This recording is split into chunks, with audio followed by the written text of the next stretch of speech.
World news के sponsor हैं स्वागत, अदरक, लहसुन और मसाले 100% प्योर एंड हाइजीनिक।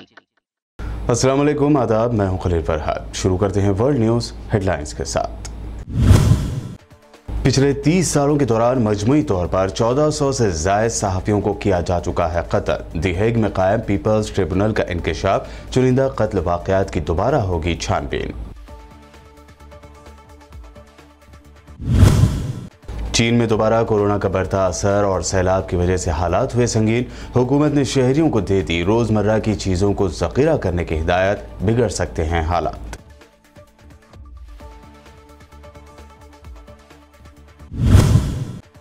अफगानिस्तान की इकोनॉमी बेहतर बनाने के लिए तालिबान हुकूमत ने उठाया बड़ा कदम। मुल्क भर में अमेरिकी डॉलर समेत तमाम गैर मुल्की करेंसी के जरिए लेन देन पर लगा दी पाबंदी। फॉरेन करेंसी को बताया मुल्क के लिए नुकसानदेह। हिंदुस्तान और इसराइल के दरमियान बढ़ती जा रही है नजदीकियां। ग्लासगो में पीएम मोदी की नफ्ताली बेनेट से मुलाकात। इसराइली पीएम के साथ मुलाकात के दौरान नरेंद्र मोदी ने टेक्नोलॉजी समेत मुख्तलिफ शोबों में ताउन पर जाहिर किया इत्तेफाक।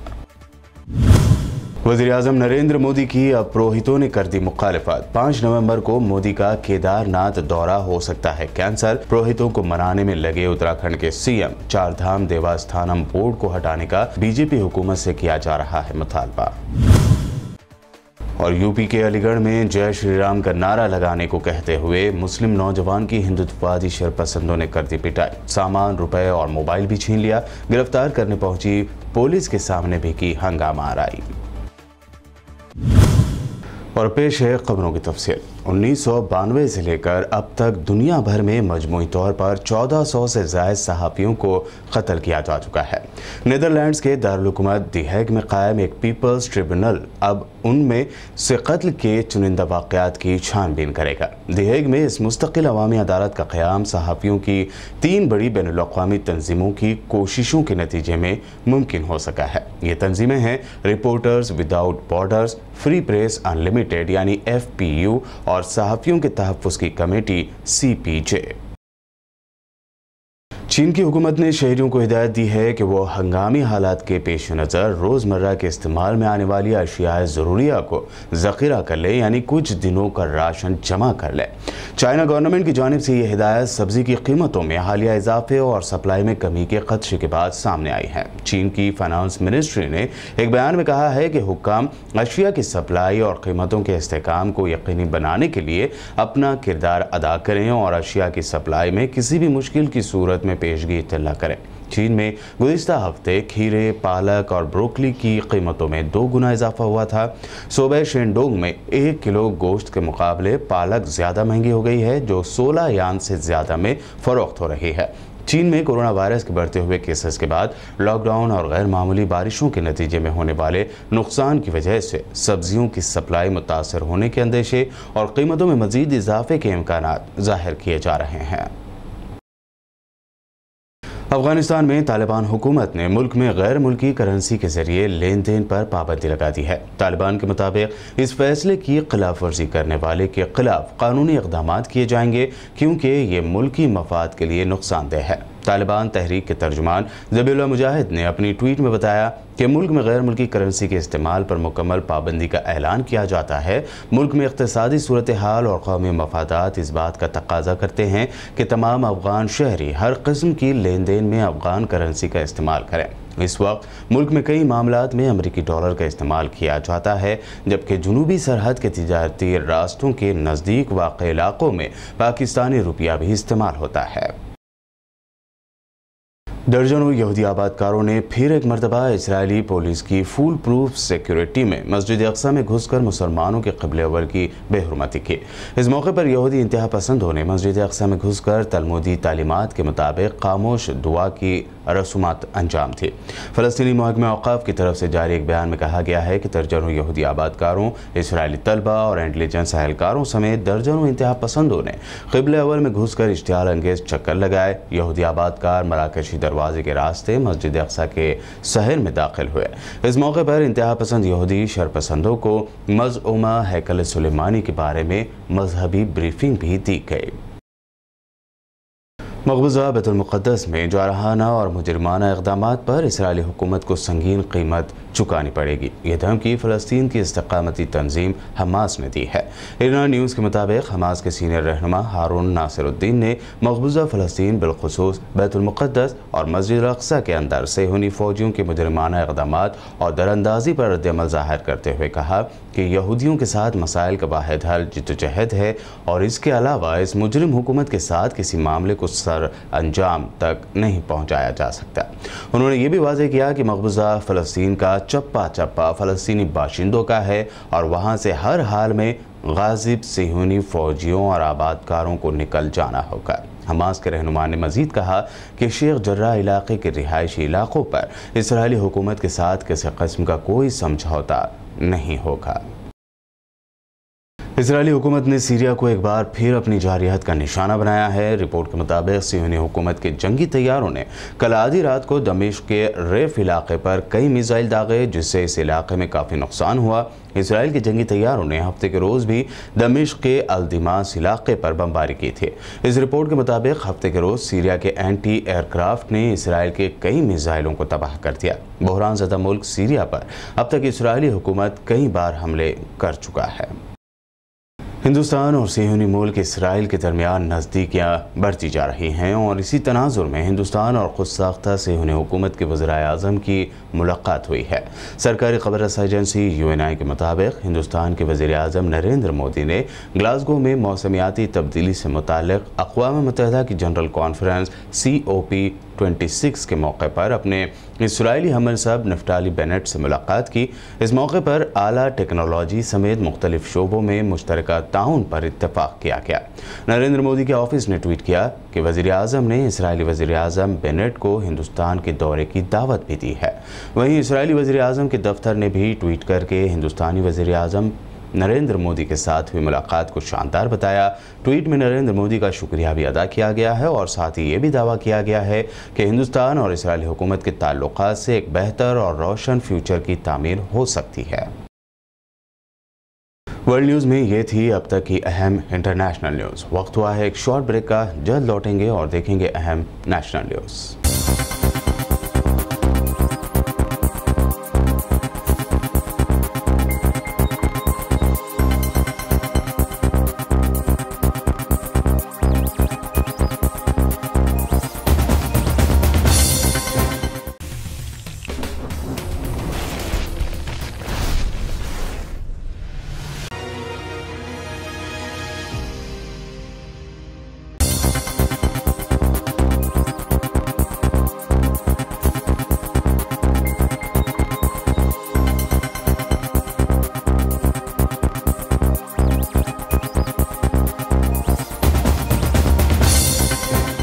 ब्रेक के बाद आइए अब देखते हैं अहम नेशनल न्यूज़। वज़ीर-ए-आज़म नरेंद्र मोदी की अब मंदिर के पुरोहित भी मुखालिफत करते नजर आ रहे हैं। केदारनाथ के पुरोहितों ने PM मोदी के दौरे की मुखालिफत कर दी है। तफसीलात के मुताबिक PM मोदी 5 नवंबर को केदारनाथ जा रहे हैं, लेकिन उनके इस दौरे की मुखालिफत खुद मंदिर के पुरोहित कर रहे हैं। इस खबर के आम होते ही उत्तराखंड के CM पुष्कर सिंह धामी पुरोहितों को मनाने केदारनाथ धाम पहुंचे। बताया जा रहा है कि CM धामी ने काफ़ी देर बंद कमरे में पुरोहितों के साथ बातचीत की। दरअसल 2 दिन पहले उत्तराखंड के फॉर्मर CM त्रिवेंद्र सिंह रावत और कैबिनेट मिनिस्टर धन सिंह रावत समेत BJP के रियासती सदर की केदारनाथ में जमकर मुखालिफत हुई थी। त्रिवेंद्र सिंह को तो पुरोहितों ने दर्शन भी नहीं करने दिए। अब पुरोहितों ने PM मोदी के दौरे की भी मुखालिफत कर दी है। पुरोहितों की PM मोदी और BJP लीडरों के खिलाफ नाराजगी से उत्तराखंड की BJP सरकार सख्ते में है। खबर है कि BJP हुकूमत ने 4 धाम देवस्थानम बोर्ड बनाया था, जिसकी वजह से 4 धाम समेत 51 मंदिरों का कंट्रोल BJP हुकूमत के पास आ गया था, जिससे मंदिरों के पुरोहित नाराज हैं और BJP हुकूमत से अपना फैसला वापस लेने का मुतालबा कर रहे हैं। आइंदा साल होने वाले इलेक्शन से पहले उत्तर प्रदेश में फिर एक मरतबा गुंडा सिफत कट्टर हिंदुत्ववादी शरपसंदों की गुंडागर्दी बढ़ती जा रही है। अब यूपी के अलीगढ़ में मुतनाज़ नारे लगाने की मुखालफत करने पर मॉब लिंचिंग किए जाने की खबर सामने आई है।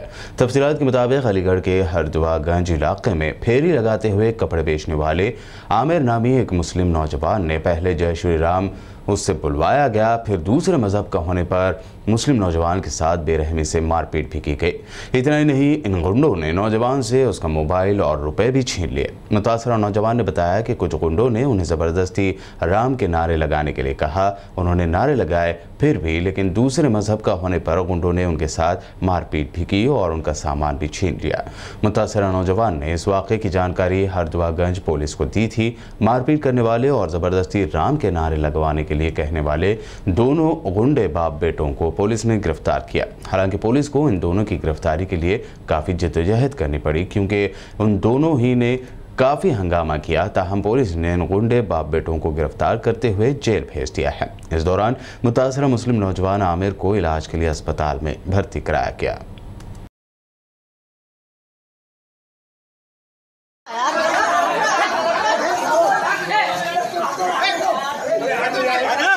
क्या नाम है?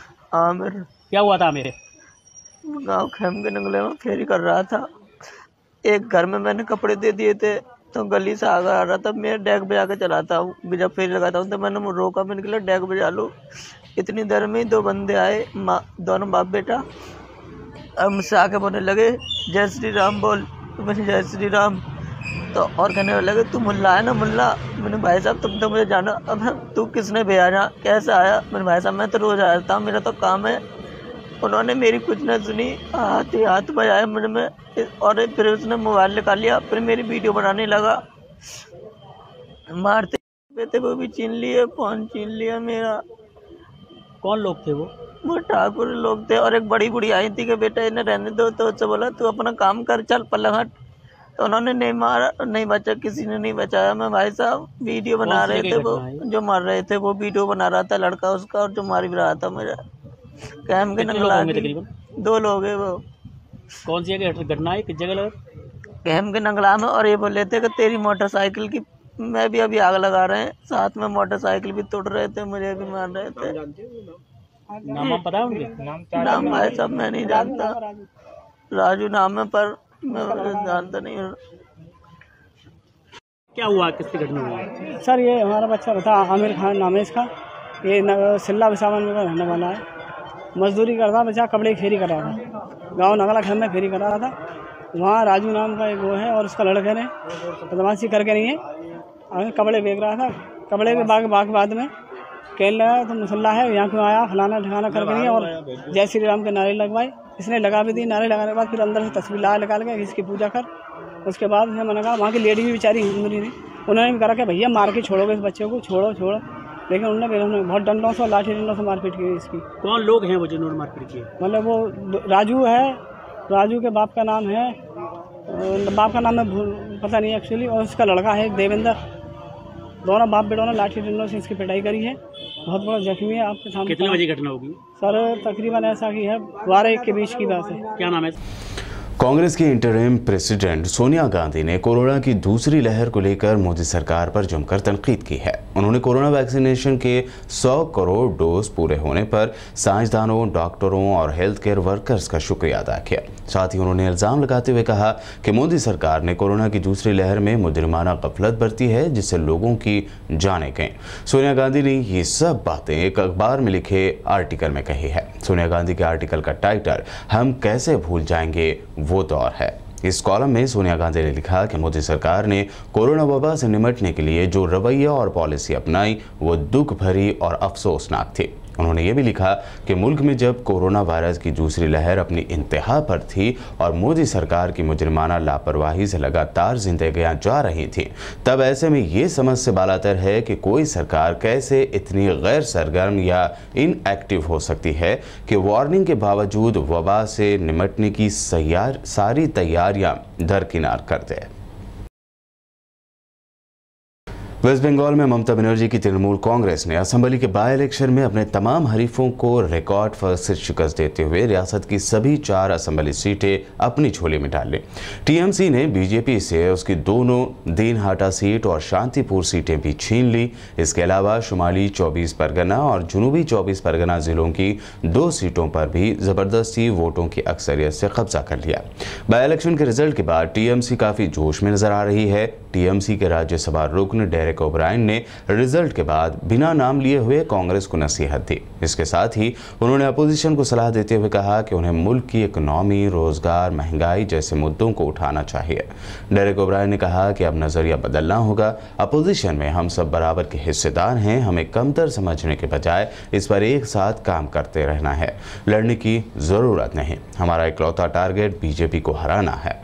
उन्होंने आगे कहा कि यह नहीं सोचना चाहिए कि हम 22-23 साल पुराने हैं, दूसरा 100 साल पुराना है, तो दादा दीदी की तरह हमें सलाह देने की ज़रूरत नहीं है कि हमें अमित शाह और पीएम मोदी के खिलाफ ज़्यादा पावरफुल होना चाहिए। इस पर काम करना चाहिए, उस पर काम करना चाहिए। ऐसे लोग पहले से ही अच्छा काम कर रहे हैं। कांग्रेस लीडर राहुल गांधी ने आज बुध को मरकज़ की मोदी सरकार पर तनकीद करते हुए कहा कि दिवाली के आसपास महंगाई अपनी इंतहा पर है, लेकिन मरकज़ी हुकूमत हसासियत नहीं दिखा पा रही है। उन्होंने कहा कि वो चाहते हैं कि मोदी सरकार लोगों के लिए हसास दिल रखे। पेट्रोल, डीजल और एलपीजी की बढ़ती कीमतों के दरमियान उनका यह बयान सामने आया है। लगातार 7 दिनों तक पेट्रोल और डीजल की कीमतें बढ़ती रहीं। राहुल गांधी ने अपने ट्वीट में लिखा कि दिवाली है, महंगाई इंतहा पर है, मजाक की बात नहीं है। काश मोदी सरकार के पास आवाम के लिए एक हसास दिल होता। दारुल हुकूमत दिल्ली से लगे गुरुग्राम में ज़िला इंतज़ामिया ने मुकर्ररा 37 में से 8 मकामात पर नमाज अदा करने की इजाज़त वापस ले ली है। ज़िला इंतज़ामिया के एक ओहदेदार के बयान के मुताबिक मुकामी लोगों और RWA के एतराज़ के बाद ये इजाज़त रद्द की गई है। जिन 8 मुकामात से नमाज अदा करने की इजाज़त वापस ली गई हैं उनमें सेक्टर 49 में बंगाली बस्ती, DLF फेज़ 3 के V ब्लॉक, सूरत नगर फेज़ 1 खीर की माजरा गाँव के बाहरी इलाके, द्वारका एक्सप्रेसवे के पास दौलताबाद गाँव के बाहरी इलाके, सेक्टर 68 में रामगढ़ गाँव के पास DLF स्क्वायर टावर के पास और रामपुर गाँव से नखरोला रोड तक की जगहें शामिल है। बता दें कि खुले मकामात पर हुकूमत की जानिब से नमाज अदा करने की इजाज़त के बावजूद बजरंग दल समेत दिगर कट्टर हिंदुत्ववादी तंजीमें मुखालिफत करते हुए शरंगेज नारे लगा रहे थे, जिससे हालात कशीदा बन रहे थे। शाहरुख खान के बेटे आर्यन खान की ड्रग केस में गिरफ्तारी के बाद महाराष्ट्र के मिनिस्टर और एनसीपी लीडर नवाब मलिक के एनसीबी और उसके अफसर समीर वानखेड़े पर कई गंभीर इल्ज़ामात लगाने का सिलसिला जारी है। नवाब मलिक ने आज ट्वीट करते हुए जहां दिवाली की मुबारकबाद दी, वहीं अपने ट्वीट में उन्होंने द ललित होटल का जिक्र किया है और इतवार को मिलने की बात कही है। उन्होंने अपने ट्वीट में लिखा, शुभ दीपावली, आप सभी की दिवाली खुश आइंद हो। होटल द ललित में छुपे हैं कई राज, मिलते हैं इतवार को। अब नवाब मलिक के इस ट्वीट से अंदाज़ा लगाया जा रहा है कि दिवाली की मुबारकबाद देते हुए नवाब मलिक ने होटल ललित के ताल्लुक से आइंदा इतवार को इंकशाफात करने का इशारा दिया है। वर्ल्ड न्यूज़ के आखिर में हेडलाइंस पर डालते हैं एक और नजर। पिछले 30 सालों के दौरान मजमूई तौर पर 1400 से ज़ायद सहाफ़ियों को किया जा चुका है कत्ल। दी हेग में कायम पीपल्स ट्रिब्यूनल का इंकशाफ, चुनिंदा कत्ल वाक़यात की दोबारा होगी छानबीन। चीन में दोबारा कोरोना का बढ़ता असर और सैलाब की वजह से हालात हुए संगीन। हुकूमत ने शहरियों को दे दी रोज़मर्रा की चीज़ों को ज़ख़ीरा करने की हिदायत, बिगड़ सकते हैं हालात।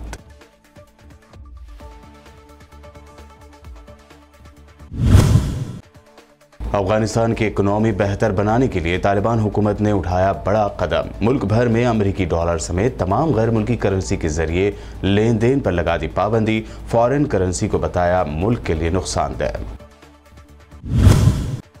हिंदुस्तान और इसराइल के दरमियान बढ़ती जा रही है नज़दीकियाँ। ग्लासगो में पीएम मोदी की निफ्टाली बेनेट से मुलाकात। इसराइली पीएम के साथ मुलाकात के दौरान नरेंद्र मोदी ने टेक्नोलॉजी समेत मुख्तलिफ शोबों में ताउन पर जाहिर किया इत्तेफाक।